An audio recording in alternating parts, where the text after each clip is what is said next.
everyone, this is Preksha Pandey and today we have a very beautiful and special guest with us, Dr. Pooja Sanwal ma'am, and we are going to execute this podcast. My first question is with you because मैंने आपके बारे में search किया, detail जाना, तो ma'am उसमें मुझे पता चला कि पहले यूपीएससी, फिर रेलवे एंड देन उसके बाद एस्थेटिक, स्टूडियो एंड डेंटिस्ट तक का जो आपका सफ़र रहा है काफ़ी मतलब डिफरेंट रहा है बिकॉज एक चीज़ अगर इंसान पकड़ता है तो वो सोचता है उसमें जाए, बट आपने इतना एक्सप्लोर किया है।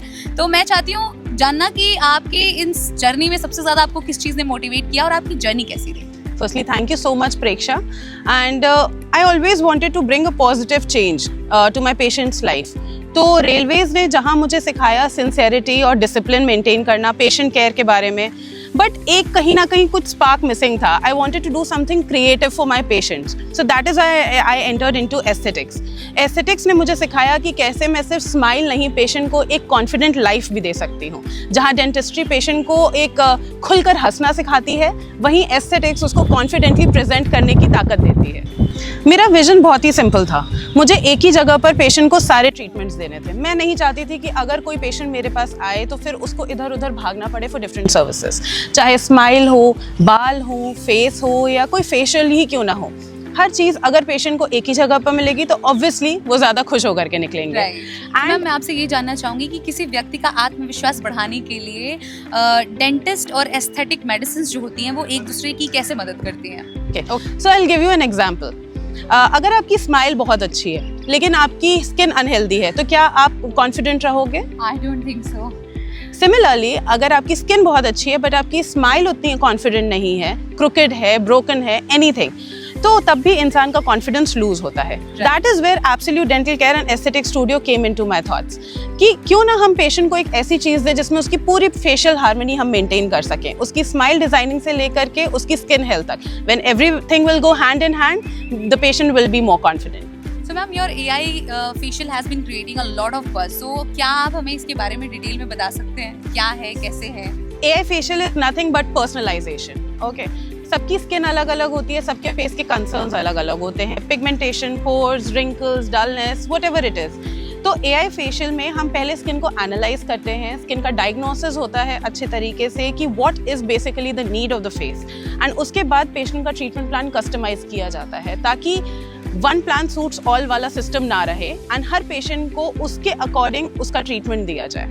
AI फेशियल बिना इंजेक्शन के या फिलर के चेहरे को लिफ्ट करने का काम करता है। How does it work? So हमारी स्किन के अंदर पहले से कोलाजन्स और फाइब्रिन्स प्रेजेंट होते हैं। जैसे जैसे एज बढ़ती है वैसे वैसे वो कोलाजन और फाइबर्स डिग्रेड होने लगते हैं। अब AI फेशियल का काम कहाँ आता है? It helps in stimulating your skin. अंदर से it helps in producing more collagen, जिससे कि स्किन नेचुरली अपलिफ्ट होती है।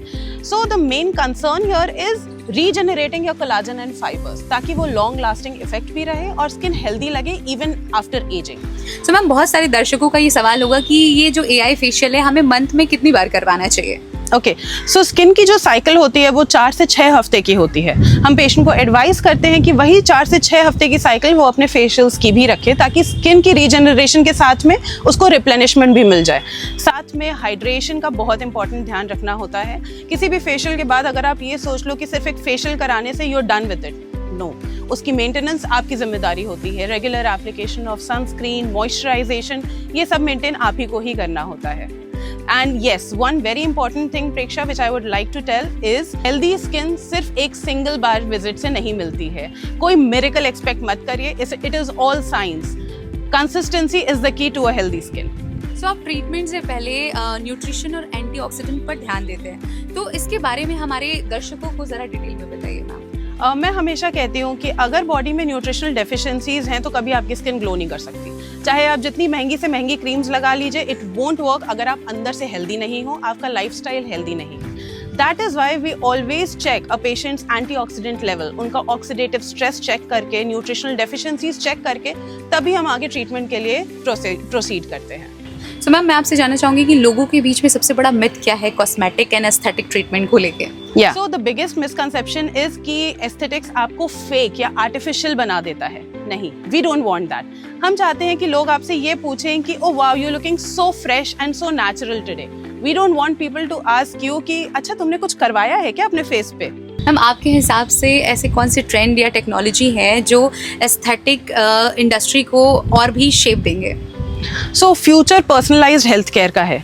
Artificial intelligence, smile designing digitally, regenerative medicine, minimal invasive techniques, यही सब बहुत फास्ट ग्रो कर रहे हैं. टेक्नोलॉजी डॉक्टर को रिप्लेस नहीं करेगी, जबकि बेटर डिसीजन लेने में उनकी हेल्प करेगी.